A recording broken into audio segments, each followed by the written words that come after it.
আমার বাড়িতে মাটন পায়া আর চর্বি সবসময়ই আনা থাকে, ওই মাটন আনার সঙ্গে সঙ্গে। তো সবসময় ওই মাটন পায়াটাকে ওই জাস্ট স্যুপ করে খেতে ভালো লাগে না।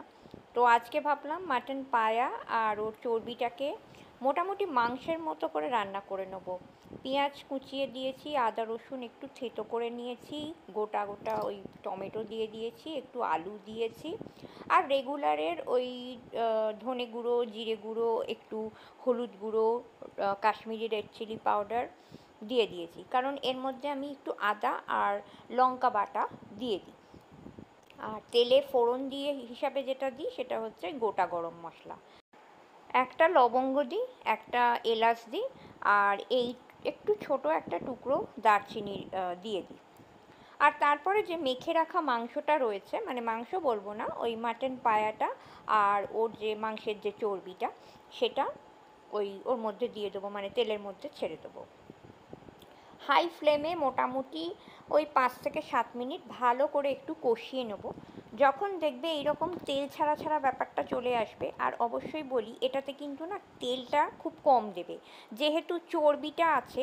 আর এটা জেনারেলি আমি আজকে ভাতের সঙ্গে খাবো বলে তাই একটু মশলা দিয়েছি, না হলে নর্মালি একটু হালকা ওই পেঁয়াজ রসুন আদা দিয়ে ফুটিয়ে নিলেই যথেষ্ট।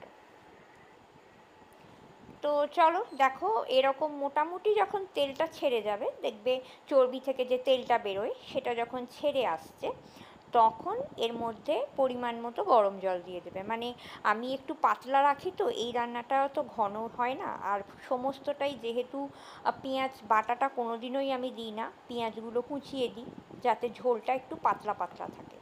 তো দেখতেই পাচ্ছ বেশ খানিকটা জল দিয়ে দিলাম, অবশ্যই গরম জল দেবে। আর তারপরে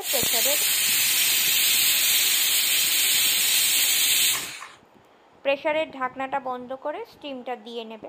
আমি মোটামুটি 5 থেকে 6টা স্টিম দিই, যেহেতু মাটন পায়ায় যে পোর্শনগুলো থাকে, মানে ওইগুলো একটু নরম হয়ে যায় আর কি। তো দ্যাটস ইট, এইটাই হচ্ছে আজকের আমার রাত্রিরের খাবার। এটা কিন্তু এখন রাত্রিরের জন্য করলাম। তো ভাত বেড়ে নিয়েছি, ভাতটাকে ছড়িয়ে দিয়েছি, কারণ আমার দাঁতের জন্য তো গরম খেতে খুব অসুবিধে হচ্ছে। আর তার সঙ্গে এই মাটন পায়ার যে ঝোলটা সেটা নিয়ে নিয়েছি। ভীষণ পাতলা হয়েছে, খেতে কিন্তু ভীষণ ভালো হয়, কারণ মাটন তার নিজের গুণেই ভরপুর। আর